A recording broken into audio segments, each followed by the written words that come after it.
People always say money changes people. But that's not entirely true. Sometimes, money doesn't change people at all. It simply reveals who they really were from the beginning. And I learned that lesson too late, much too late. My name is Daniel, and for most of my life, I believed I was loved, not admired, not respected, loved. I thought the people around me cared about me for who I was, my friends, my family, the women I dated, even the people who constantly praised me. I believed all of it, because when you're surrounded by attention long enough, you stop questioning why it exists.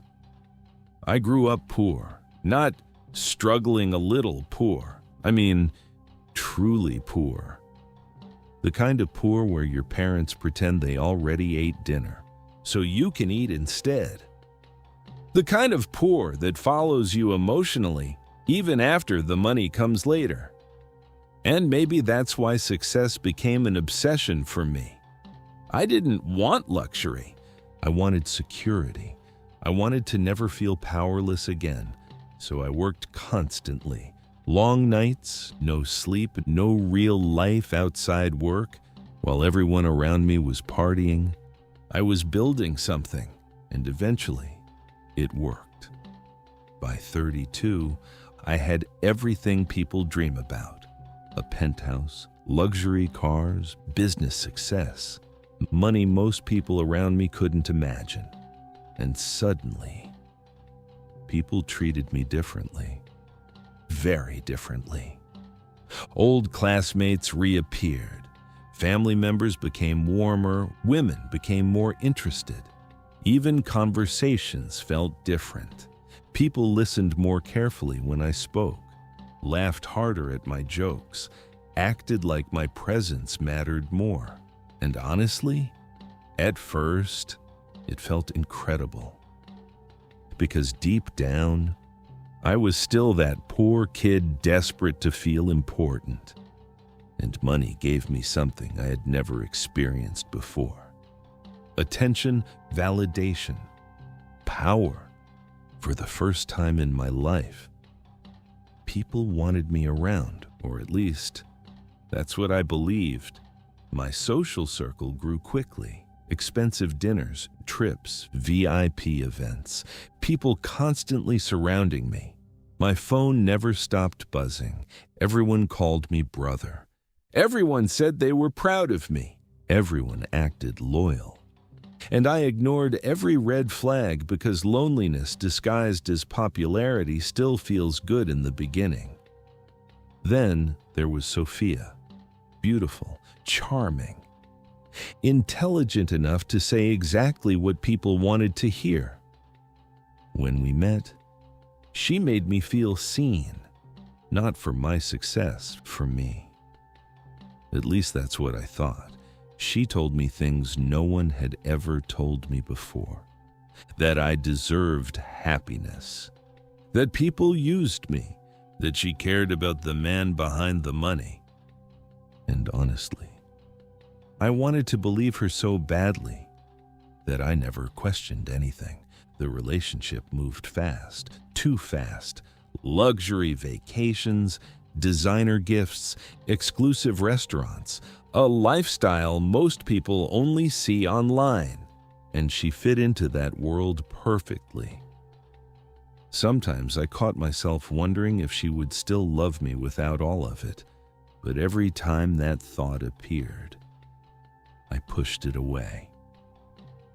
Because some truths are terrifying when your entire emotional world depends on the answer.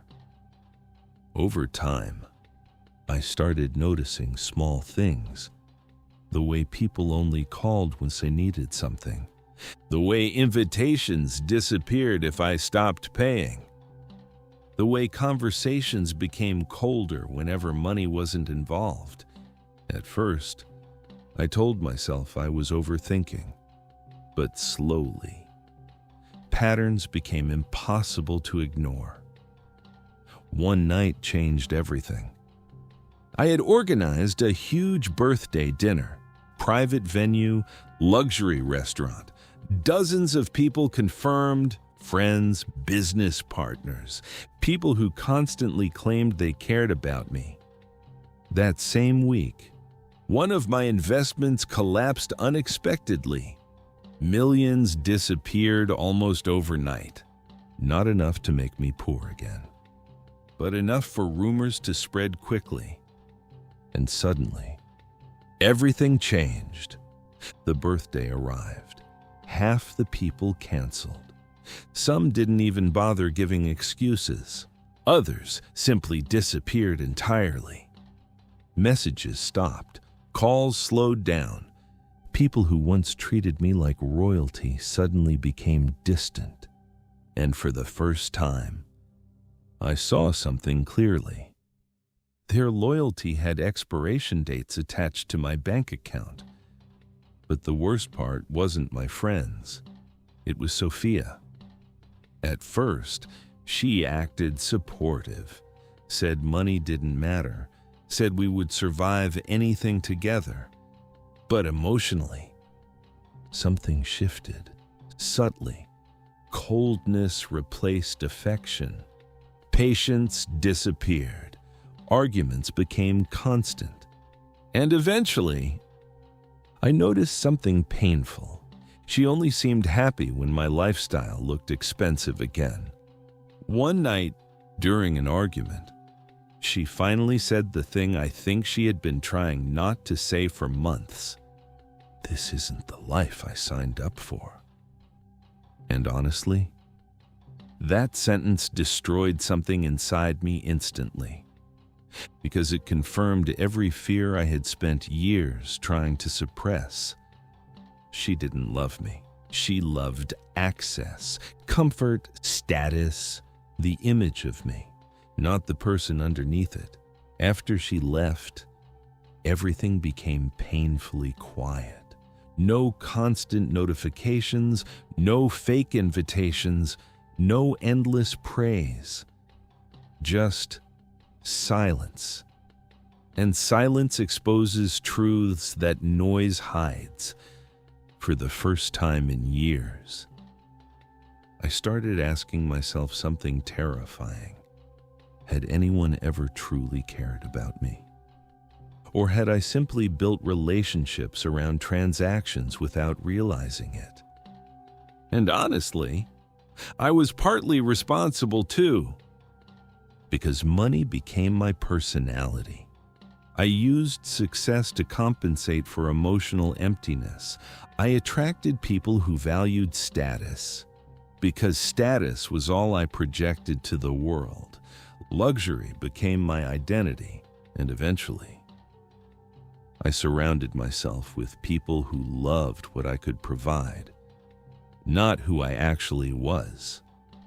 That realization hurt more than losing money, because financial loss can be recovered, but emotional disillusionment changes how you see everyone forever. After that, trust became difficult. Every compliment sounded strategic. Every relationship felt conditional. Every act of kindness felt suspicious. And maybe that's the cruelest thing about fake love. It doesn't just break your heart. It destroys your ability to recognize what's genuine afterward. Months passed, and slowly, I disappeared from most people's lives.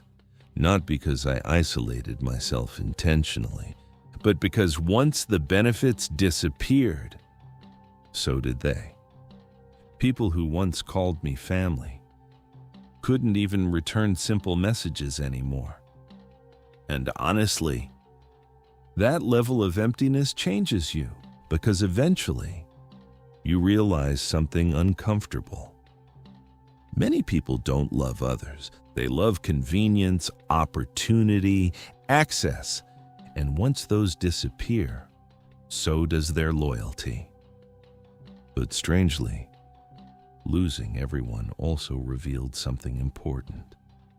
A few people stayed, very few, painfully few, but real. People who checked on me when there was nothing to gain. People who stayed during silence instead of celebrations. And for the first time, I started understanding the difference between attention and connection. They are not the same thing, not even close. Money can attract people, but it cannot force genuine love. It can buy admiration, access, desire, status, but none of those things mean someone truly cares about you. And the dangerous part is, when you're wealthy long enough, you start confusing emotional dependency with love. Because people become very good at performing affection when comfort is attached to it. Looking back now, I don't think the money ruined my life. I think it blinded me. It allowed me to ignore truths I was too emotionally afraid to confront. Truths about people, truths about relationships, truths about myself. Because deep down, I always feared that without success, I wouldn't be enough. And maybe that fear shaped every relationship I built afterward. Today, I live a quieter life. Smaller circle, less noise, less validation, but also less illusion. And honestly, that peace feels more real than anything money ever bought me. Because now, when someone stays, I know it's not because of what I can provide. It's because they genuinely want to be there. And that feeling is worth more than every expensive thing I once owned. People think losing money is painful, but losing the illusion that people loved you, that changes something much deeper, because eventually you realize the hardest part was never becoming rich. It was discovering how many people only loved the version of you that paid for everything. And once that version disappeared, so did they.